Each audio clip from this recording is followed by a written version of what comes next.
Okay, good evening, Karabit Pinoy. Ngayon, tatalakayin natin kung paano ko to ginawa tong pag-dissect no ng 3D. Napaka-dali lang itong gawin. Kasi meron tayong mga kasama na makukulit kung paano daw to ginawa. So, napaka-simple lang no. Punta ka sa 3D, create ka ng bagong 3D, no.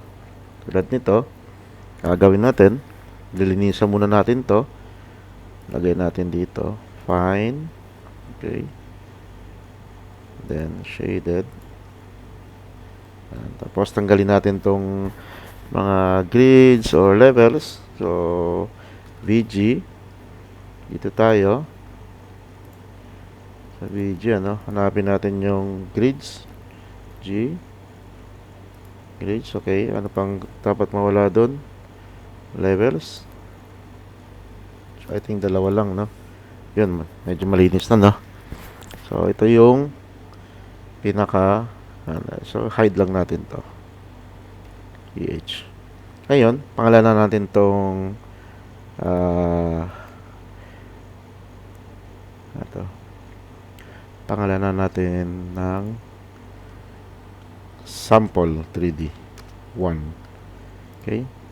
So dahil sa tatlo ito, ano, tatlo, gagawin natin tatlo. Okay, create tayo duplicate.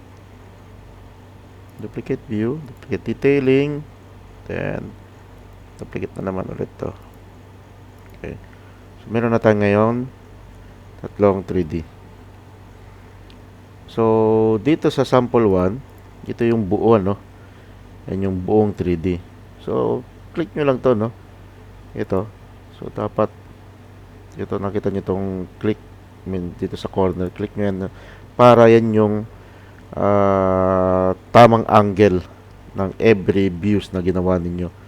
Dito naman, gagawin natin, click din natin to. So ito rin, gagawin natin, click din natin to. So anong next? Pagka tayo dito sa sheets, so drag natin to. Okay, drag natin to. Then scale natin na medyo maliit lang. Okay, sorry, 200. So masyadong maliit. 150 para, okay, so 150 dito na. So anong gagawin natin? Click natin to, no title. Okay, so yun yung isa. Ngayon, yung pangalawa naman, drag natin, ganun din, scale natin, custom 150. Okay, so meron ka ng pangalawa. Ayan. At yung pangalawa, gagawin mo ay yun, no, yung nagbo-blue. Ibig sabihin magkatapat na to siya. Okay, move lang natin to konti. Hindi natin to pataas. Okay, and then ito naman pangatlo, natin to, ngayon natin, and then palitan yung scale 1:50.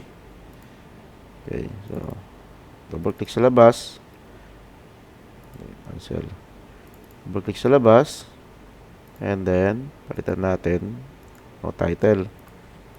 So ito naman. Okay, so anong nangyari dito? Ginawa ko dito sa pangalawa, itong roof na to, hinide ko, EH lang. Okay, ito naman dito, ang ginawa ko, pinutol ko. So i-activate natin yung section box. Ngayon, baba natin.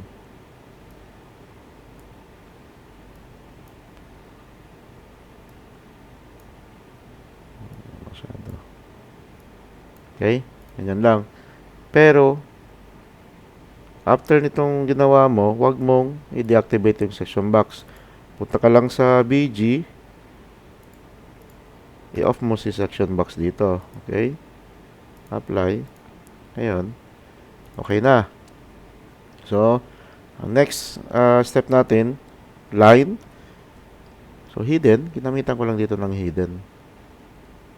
Okay, magic ko lang yan. Okay, yan. Ito naman, ito, lagyan ko ng lines. Yan. Ito naman, lagyan ko ng lines. Okay? So, ganun lang siya, kadali. Okay? So, thank you very much. So, next, balik tayo dun sa lesson natin.